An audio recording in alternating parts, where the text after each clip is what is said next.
Bismillahirrahmanirrahim. Assalamualaikum warahmatullahi wabarakatuh. Saudara, dengan saya Edi Mulyadi dari Forum News Network FNN. Saudara, di sebelah saya pekerjaan yang tidak pernah pensiun sebagai jubir, juru bicara juru bicara dari dulu waktu itu pernah juru bicara Presiden Abdurrahman Wahid alias Gus Dur, sekarang jubirnya rakyat jelata. Bedanya sama siapa dulu yang pakai hitam-hitam itu loh, Permadi, itu jubirnya itu penyambung lidah rakyat. Oh, penyambung lidah rakyat. Oke, ini Mas Adi Mas Ardi punya rekam jejak panjang. Mas, hari ini kita jangan ngomong politik mulu kali ya. Ya, saya kira kalau di luar politik ini kan cenderung relatif jauh dari delik lah. Kita bicara soal itu aja. Yang menarik itu sepak bola. Sepak bola. Kanjuruhan lah sih kalau sepak bola kita ya. Sepak bola, nah kalau kanjuruhan nanti ada masalah lagi. Begini, kenapa kita bola ini menjadi penting? Saya dulu termasuk yang ikut membangun budaya menonton sepak bola. Oh, ada budayanya ya? Jadi budaya menonton sepak bola kan waktu itu saya di ANTV bersama Reva Dedi, George Kamarullah, ya, Dedi, si George pernah kita sering bikin tayangan live sepak bola. Waktu itu baru Liga Indonesia yang awal-awal pertengahan tahun 90-an. Tahun 90-an. Saya kan pelajari gini, Bang Edi. Saya pelajari bagaimana dulu Inggris itu keluar dari kemelut penonton sepak bola yang disebut hooligan. Hooligan, ya. Waktu kasusnya itu kan kejadian waktu Liverpool melawan Juventus, kemudian menjadi heboh dan kemudian Inggris dihukum oleh FIFA di dunia internasional untuk tidak boleh bermain di panggung internasional selama sekitar 5 tahun lah. Inggrisnya tuh ya? Inggrisnya. PSSI-nya berarti. Nah, kemudian saya cek bagaimana kemudian sekarang ini Liga Inggris, IPL itu, English Premier League itu menjadi tontonan sepak bola paling top di dunia. Setelah dihukum oleh FIFA. Nah, apa sih yang mereka lakukan? Rupanya kemudian selama 1 tahun pertama PSSI-nya Inggris, Persatuan Sepak Bola Seluruh Inggris, iya, maksa. Itu membuat drama sepak bola. Dramanya gimana? Jadi penonton sepak bola itu didesain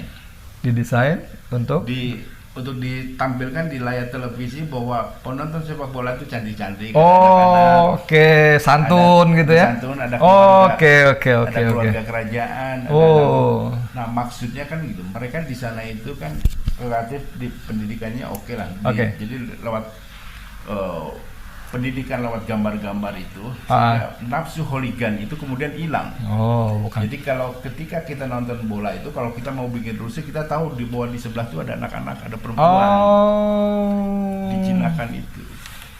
Justru di sini nggak peduli tuh mas, anak kecil, perempuan. Nah, itu dia, karena itu kan kalau kita nonton bola nih, sekarang itu udah jadi pentas internasional, kan selalu ditonjolkan perempuan-perempuan cantik, ada yang seksi, ada anak-anak. Itu maksudnya kan agar sepak bola itu menjadi tontonan keluarga. Dan Inggris yang memonoporinya, kemudian menjadi dunia. Nah, kemudian saya kan ikuti sama teman-teman di ANTV itu dulu. Waktu itu kita desain penonton-penonton yang cantik, kita undang artis juga, ada penonton yang kita izinkan bawa instrumen musik dan tambur, dan jadi seru. Dan kamera diperintahkan ambil gambar yang ini, gitu. Ambil gambar yang ini, jangan ambil gambar yang sangat-sangat. Nah, kemudian kita kerjasama juga dengan panitia, dengan aparat keamanan agar penonton sepak bola tidak boleh bawa minuman dalam botol. Apapun isinya, apapun botolnya ya. Apapun botolnya, sehingga panitia menyiapkan plastik. Sehingga kalau minuman air mineral ya dibuka di plastik ikat lagi, sehingga nggak bisa dibuat adegan. Dan ini sudah berjalan sebetulnya. Sepak bola di Indonesia sudah begitu sebetulnya. Nah, terus saya potong ini menarik dalam konteks minuman. Kenapa temuan TGP, bukan TGP itu siapa ya? Yang katanya ada botol minuman keras segala macam itu gimana ceritanya? PSSI ya.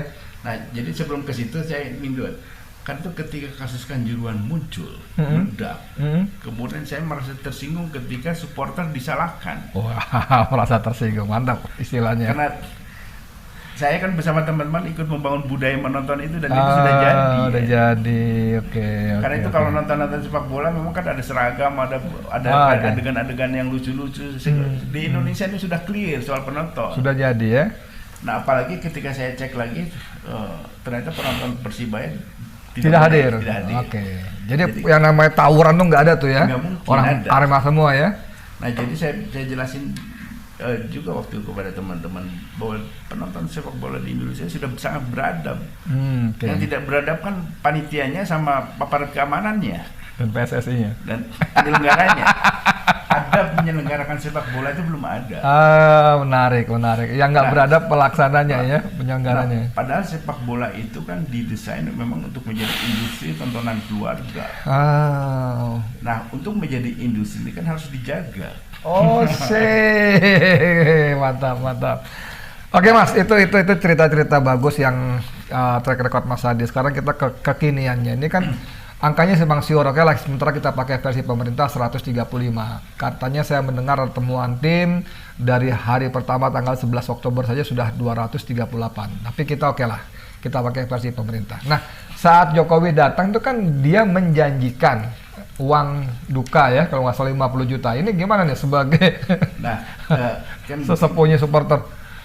Ini kan tontonan sudah dinodai oleh kerakusan, oleh kebohongan, oleh kebrutalan. Siapa? Kerakusnya siapa? Bohong brutal siapa? Kerakusan salah mengakuisisi sepak bola.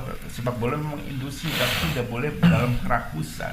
Ada dalam bisnis ini kan ada selalu dijaga etika bisnisnya agar ini tetap menjadi tontonan, tetap menjadi industri. Nah, di Eropa kan dijaga soal itu, industrinya itu, karena setiap cacat di situ tidak boleh. Contoh misalnya soal bagaimana agar tontonan ini tetap menarik, hukum di sana sangat progresif. Begitu peraturan dianggap menodai persepak bolaan menjadi tidak fair play, mereka turunkan itu.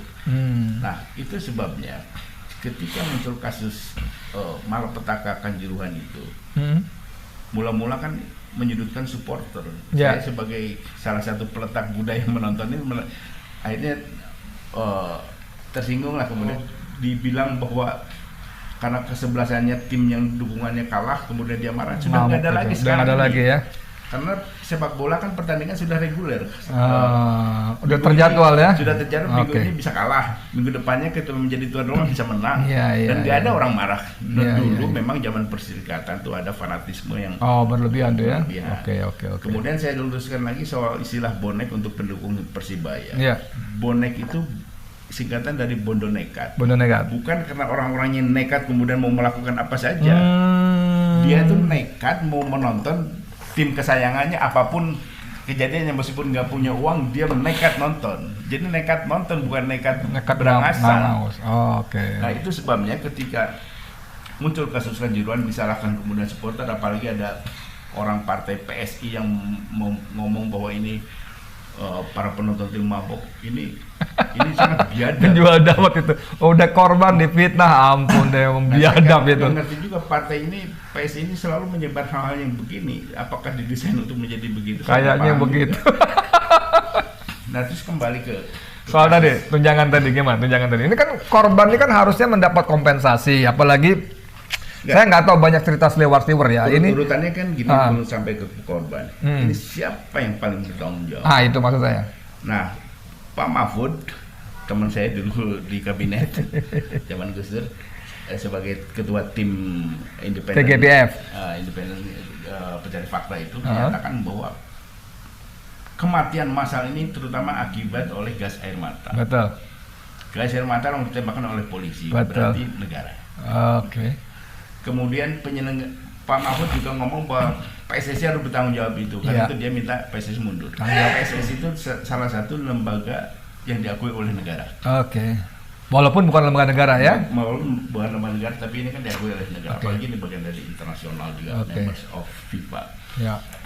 Nah kemudian jadi korban ini harus bukan disantuni. Kalau disantuni kan suka-suka kita mampunya 50 juta. Ini harus ada hitung-hitungannya. Karena korban ini juga harus ada kualifikasinya. Korban anak-anak misalnya berapa? Kita hitung si orang tua ini kerugian kehilangan anak itu berapa? Bagaimana? Ini bukan soal jual beli nyawa. Ada tanggung jawab, dia sudah membiayai. Bukan jual beli nyawa ya. Jadi kemudian dengan santunan kemudian urusan selesai, enggak begitu juga. Terus ada orang tua di situ, kalau orang tuanya ini penanggung jawab ekonomi keluarga pasti beda lagi dong. Harusnya beda. Oke Mas, itu kan idealnya begitu Mas. Itu idealnya, tapi kita tahu lah negara kita kan jauh dari ideal, apa-apa jauh dari ideal.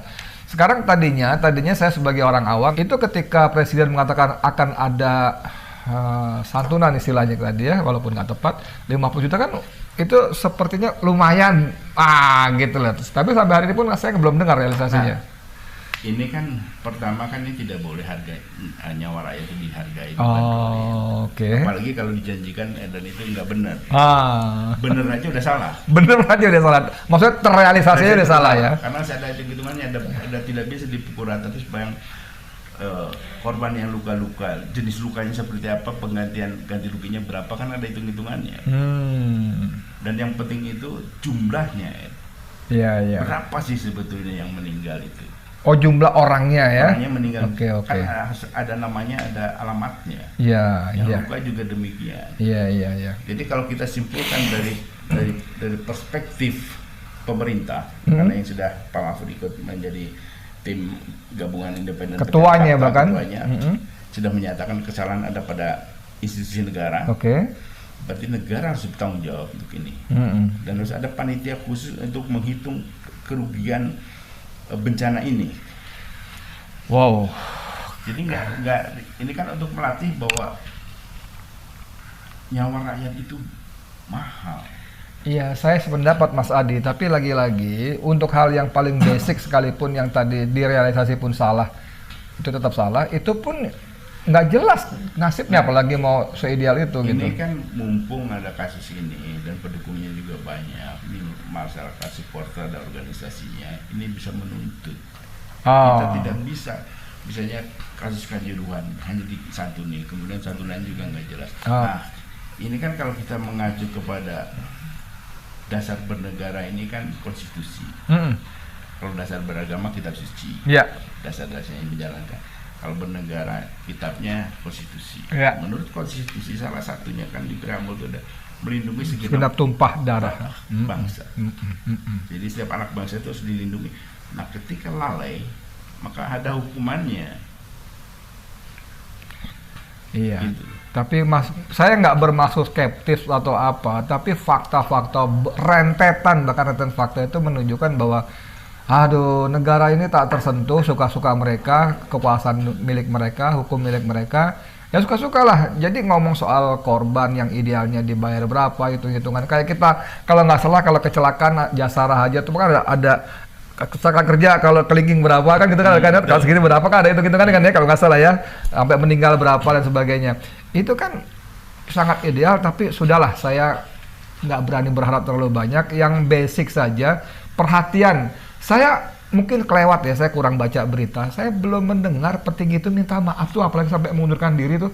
Nah, itulah persoalannya kan. Jadi memang kalau rakyat berhadapan sendiri dengan negara pasti kalah. Gitu ya, harus. Jadi harus ada institusi, mumpung ini kasus ini cukup kuat, misalnya bikin komite penyelamat penonton atau lembaga perlindungan penonton. Jadi ada institusi yang melawan dan itu berhadapan dengan institusi. Karena kalau korban perorangan ini kayak di kasus Kanjuruhan, misalnya setelah sebulan 2 bulan dia juga memperjuangkan hak-haknya juga pasti berbenturan dengan tembok kandas. Ini harus ada institusi. Kalau di konsumen kan ada lembaga konsumen. Di masalah hukum ada teman-teman yang di swasta bikin LBH, lembaga bantuan hukum, kan institusi. Jadi kuat berhadapan dengan negara. Walaupun swasta itu tetap ya, bukan. Tapi ada institusi. Nah, ini juga harusnya ada lembaga perlindungan penonton. Karena kalau tidak ada yang memperjuangkan, institusi yang memperjuangkan ini, nanti setiap saat setiap ada kejadian di sepak bola, dan saya yakin akan terus kejadian karena pengelolaannya tidak kunjung diperbaiki, cara mengamankannya tidak kunjung diperbaiki. Yang diperbaiki stadion ya, dirubuhkan, di proyek lagi ujung-ujungnya, ampun deh.